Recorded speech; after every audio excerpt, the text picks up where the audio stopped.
Hello friends, welcome back to True Perspective. The United States has been attacking Iran for a whole month now. The Iranian Navy has basically been wiped out, but even today, the Strait of Hormuz still hasn't been opened. Last night, in a nationally televised address, Trump warned those countries that rely on the Strait of Hormuz that they must protect it themselves, because the United States will not do it for them.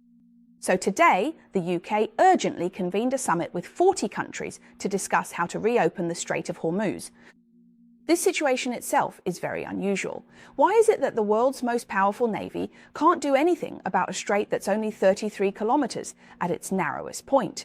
In today's episode, we'll spend 20 minutes breaking down the most perplexing aspects of this war. Why did the United States win on the battlefield but fail to win control of this strait? Let's quickly go over the timeline first. From the early stages of the joint US-Israeli strikes against Iran on February 28th, the US military's objective was very clear: target the Navy. In just a few days, 17 Iranian vessels were sunk. The US Central Command even publicly stated that there wasn't a single Iranian warship sailing in the Persian Gulf, the Strait of Hormuz, or the Gulf of Oman. In other words, from the perspective of traditional naval warfare, the outcome of this battle was already decided. At the same time, the United States was also making other preparations. The Trump administration launched a $20 billion reinsurance plan and urgently released 72 million barrels of strategic petroleum reserves. On one hand, they were eliminating Iran's military capabilities. On the other, they were stabilizing the global energy market. At this pace, you would think that oil prices shouldn't be too affected and that the strait would soon return to normal, right? This was indeed the reality we saw in the early stages of the war. But soon, things began to change. Brent crude oil rose from $65 or $70 before the war to over $100 just a week later, peaking at nearly $120. Even today, oil prices are still fluctuating around $100, and Trump's tone has also started to change. On March 9th, at a press conference, he said that this strait affects other countries much more than it affects us, since we have plenty of oil. He specifically called on the Chinese Communist Party, Japan, South Korea, and Europe to send warships to protect the strait. A week later, his tone became even tougher, demanding that these countries protect their own territories, and he threatened, saying, "Whether or not we ultimately receive support, we will remember it." But no one responded. Germany said that this war has nothing to do with NATO, that it is not NATO's war. Japan said that they have not made any decision regarding sending escort ships. The British said, easier said than done.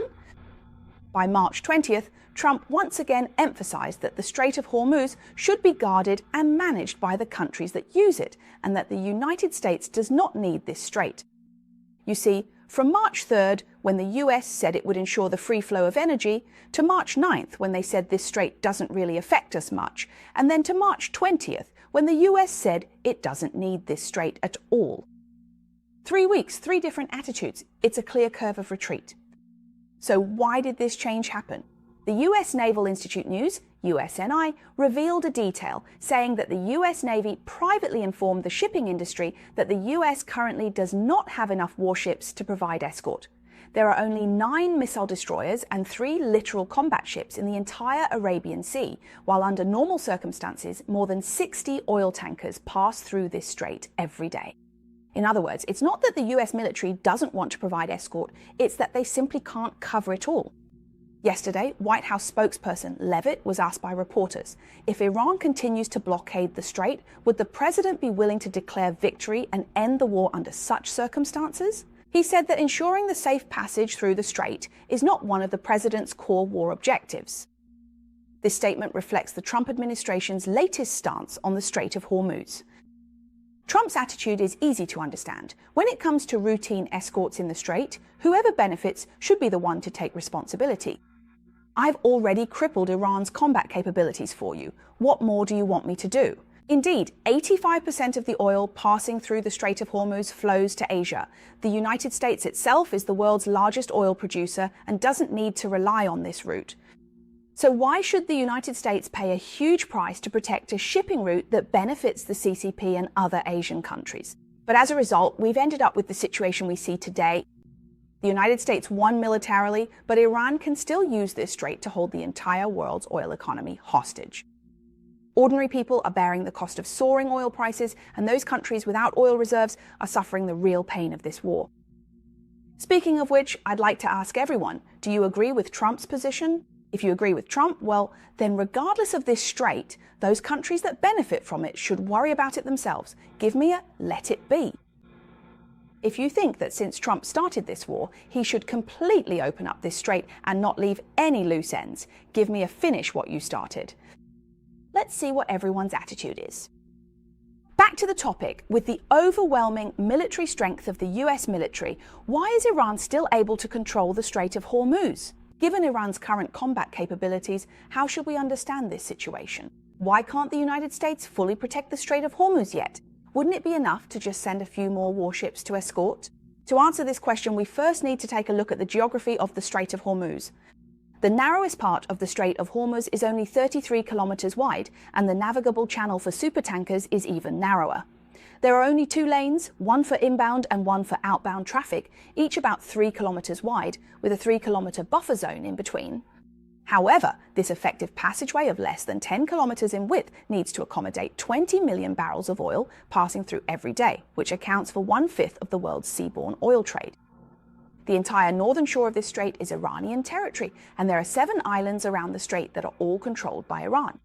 Iran has spent decades turning these islands into maritime fortresses. Take the largest, Chesham Island, for example. Inside the island's mountains, they've dug maze-like underground tunnels that hide mobile anti-ship missile launchers and drone bases. The Iranians call this island the Underground Missile City. Then there's Larak Island, positioned at the eastern entrance of the strait, which is essentially like a knife held to this choke point's throat. Abu Musa Island is even further south and serves as an early warning center. The radar here can track every ship approaching from afar. According to the Iranian military, these islands are their unsinkable aircraft carriers. So we can imagine a scene like this. A 300,000-ton supertanker with a deep draft is navigating this 3-kilometer wide channel, flanked on both sides by Iranian-controlled islands and nearly 1,000 kilometers of coastline. Missiles are hidden within these mountains. There are high-speed attack boats on the sea, and underwater you might encounter mines and midget submarines at any time. Moreover, these weapons are mobile, concealed, and dispersed. Even if you destroy a launcher hidden in one cave, there might be 10 more in the mountains across from it. This is the difficulty of achieving complete control over the Strait of Hormuz. CNN quoted the former head of the UK Naval Strategic Studies Centre as saying that the terrain on the Iranian side is not flat plains, but rather mountains, canyons, clusters of buildings and offshore islands, which are extremely favourable for concealing mobile weapon systems. Detecting even a single incoming threat is very difficult. On March 17th, the US military did indeed deploy the GBU-72, a 5,000-pound bunker buster bomb, specifically to destroy underground missile depots along the coast. On the 19th, they dispatched A-10 attack aircraft and Apache helicopters to eliminate speedboats and drones on the water. On the 20th, they destroyed 16 speedboats at Bandar Lenge port. But by the 27th, Iran still intercepted 2 commercial ships attempting to pass through the strait. So even though the US military strength is overwhelmingly superior, it's still very difficult to reduce this threat to zero. Because in this strait, the cost of causing damage and the cost of providing protection are simply not on the same level. A drone costing just tens of thousands of dollars can make a $100 million oil tanker too afraid to proceed, and the cost of escorting is even higher than one could imagine. Experts estimate that to safely escort a small group of oil tankers, at least 7 to 8 destroyers are needed to provide cover. And even then, this would only be able to restore about 10% of the normal traffic through the Strait of Hormuz at most. Not to mention, there could also be naval mines in this strait. It can take weeks to clear mines, but laying them might only take a single night. So this isn't a problem that can be solved just by sending a few more warships. It's an issue of asymmetric warfare. Iran doesn't need to defeat the US Navy. It only needs to create enough uncertainty to make merchant ships afraid of being hit, and that's enough. When ships are afraid of being hit, this triggers a series of chain reactions, with insurance companies being the first to be affected. Within 72 hours of the outbreak of war, several of the world's largest shipping mutual insurance associations, Guard, North Standard, the London P&I Club, the American Club and others, almost simultaneously issued notices cancelling war risk insurance for the Persian Gulf and the Strait of Hormuz region. This doesn't mean that this insurance is completely unavailable, it's just that the price is much higher. Before the war risk insurance premium for a large oil tanker was about $25,000 per year, but now it costs $30,000 per week. So now the weekly premium is more expensive than the entire year's premium before. For an LNG ship worth $150 million, just passing through the strait means paying an extra $1.5 million in insurance premiums, so this directly deters a large number of shipping companies. Even if some companies can afford this price, the captains are still unwilling to go, because as long as the risk hasn't been reduced to zero and completely eliminated, who would risk their life to operate the ship? Then, in this war, Iran unexpectedly discovered a business opportunity. Now, Iran is selectively allowing merchant ships to pass, specifically those from China, Russia, India, Pakistan, and Iraq. However, they must submit an application, get approval from the Revolutionary Guard, and pay a $2 million transit fee. According to reports, at least 2 ships have already paid the fee, and the transactions were settled in Chinese yuan. The Iranian parliament is now also pushing a bill to write this fee system into law. So the current situation is that Iran is using low-cost weapons to create uncertainty in the Strait of Hormuz. This uncertainty is causing insurance companies to withdraw or drastically raise their prices, and the skyrocketing insurance premiums have greatly reduced the economic viability of shipping through the area. In addition, out of concern for their own safety, captains are refusing to pass through, which has effectively resulted in the de facto blockade of the strait. Meanwhile, Iran is taking the opportunity to collect passage fees. From start to finish, they haven't used a single warship to blockade the strait, but instead have used fear to lock down the insurance market. The insurance market, in turn, has used sky-high premiums to block shipping, and ultimately, shipping has blocked the global oil supply. Hearing this, you might think, oh my, this is way too serious. If the lifeline of global oil is being choked off, won't oil prices just keep skyrocketing? But hold on, don't rush to conclusions. What I'm about to say next might change your perspective on this crisis. Because this kind of situation has already happened twice in human history. Each time, it felt like the sky was falling, but the outcome afterward was always unexpected. I call this the revenge of oil. What we're experiencing now is the third time. The first time happened in 1973. On October 6th of that year, Yom Kippur, Egypt and Syria launched a surprise attack on Israel. In the early stages of the war, the Arab coalition had the upper hand, but the United States quickly intervened. Nixon urgently requested $2.2 billion in military aid from Congress and airlifted weapons to Israel using C-5A transport planes. These planes were originally scheduled to land at night, but due to crosswinds at the Azores Islands causing delays, they ended up landing in broad daylight. Uh-oh, the whole world saw it.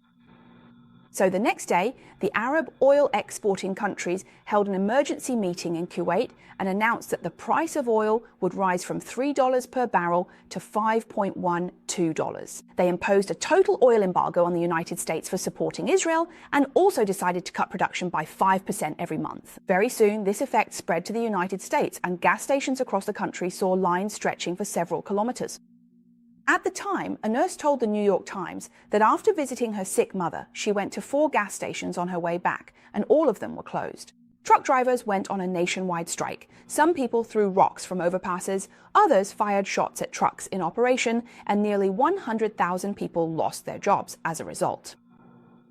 By the time the embargo was lifted 5 months later, oil prices in the United States had quadrupled, rising from $3 to nearly $12, and the inflation rate had soared from 3% to 11%.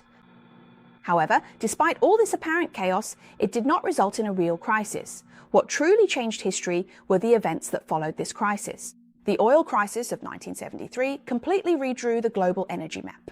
First of all, it activated all those oil fields that were previously considered too costly to exploit and not worthwhile. The Prudhoe Bay oil field in Alaska, USA, was discovered back in 1968, but the pipeline project could never get approved due to environmental controversies. After the oil crisis of 1973, Vice President Agnew personally cast the decisive vote in the Senate, breaking the deadlock. The construction of the Alaska pipeline began in 1975, and 2 years later, oil started to flow. The same happened with the North Sea oil fields, turning the UK from a country completely dependent on imported oil into an oil exporter. During this period, Mexico also discovered the Cantarell supergiant oil field, and Canada began developing its oil sands. By the early 1980s, non-OPEC countries were supplying an additional 5.6 million barrels of crude oil per day to the global market. In addition, it led to the creation of the International Energy Agency, IEA, and the system of strategic petroleum reserves. Before this, oil-consuming countries had absolutely no way to counter the collective actions of oil-producing countries. And finally, the most profound impact was that it undermined OPEC's monopoly position. In 1973, OPEC controlled 56% of the global oil market, but high oil prices spurred alternative development and energy conservation efforts worldwide. By 1985, OPEC's share had already dropped to 29%. France was a particularly radical example of this. In 1974, French Prime Minister Mesmer launched an energy plan and aggressively built nuclear power plants. By the 1990s, 80% of France's electricity came from nuclear power. A country with almost no oil was forced by the oil crisis to become a nuclear power giant. This was the first oil crisis. In the short term, it was undoubtedly a disaster, but in the long run, it forced people to complete the first major restructuring of the energy system. The second crisis occurred in 1979, and this time the main player was Iran. In January 1979, the Iranian Islamic Revolution broke out, the Shah was overthrown, and Khomeini came to power. During the revolution, Iran's oil production plummeted from 5.8 million barrels per day to almost zero. At that time, Iran supplied 15% of the world's oil exports. That time, what truly pushed the situation out of control was not the supply gap itself, but the panic, because buyers who had experienced the first crisis began frantically stockpiling oil when the second crisis hit. Their panic buying magnified the actual shortage several times over, and oil prices soared from $13 to $40. Then in 1980, Iraq invaded Iran, and the Iran-Iraq war wiped more than 3 million barrels of oil per day off the market. Once again, long lines formed at gas stations in the United States, and this time it was even more severe than in 1973. According to statistics, Americans wasted 150,000 barrels of oil every day just waiting in line at gas stations. You can imagine what kind of situation that was. As a result, the inflation rate in the United States soared to 13%, and the unemployment rate reached as high as 6.1%. But just like in 1973, the real story happened after the crisis ended. High oil prices once again forced a global adjustment of the energy structure, and countries began to massively replace oil-fired power generation with coal and nuclear power. From 1979 to 1983, global oil demand dropped by about 10% over those 4 years. At the same time, projects that were launched after the first crisis, such as those in Alaska, the North Sea, the Gulf of Mexico, and Canadian oil sands, all entered their peak production periods during this time. Then, in 1986, oil prices collapsed, plunging from over $30 a barrel straight down to $12. You see, just like that, the price advantage that OPEC had spent 10 years building was completely wiped out after these two crises. What's even more interesting is that these two oil crises gave birth to an entirely new industry, the Japanese automobile industry. Before 1973, Americans drove large displacement muscle cars that consumed an astonishing amount of fuel. Since the crisis, fuel-efficient Japanese compact cars quickly entered the US market. The market share of Japanese cars in the United States rose from 15% in 1970 to 27% in 1980, more than doubling in 10 years.